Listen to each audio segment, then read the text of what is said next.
Maroon Chief Curry, your warning comes, sir. What is your duty as a Maroon?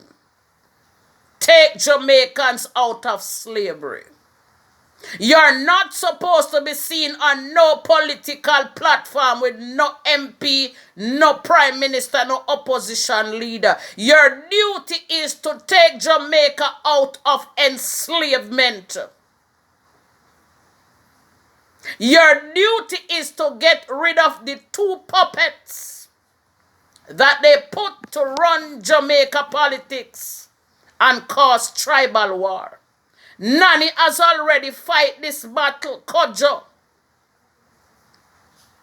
All of them fight this battle to make Jamaica free.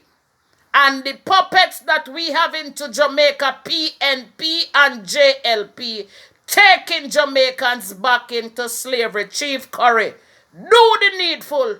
Thus said the Lord thy God, or step out of Maroon territory.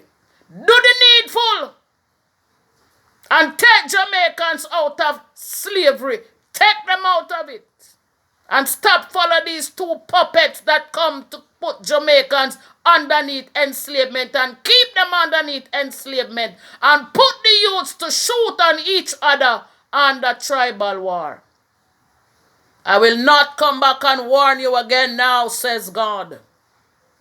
Hallelujah! As it is written, thus said the Lord thy God.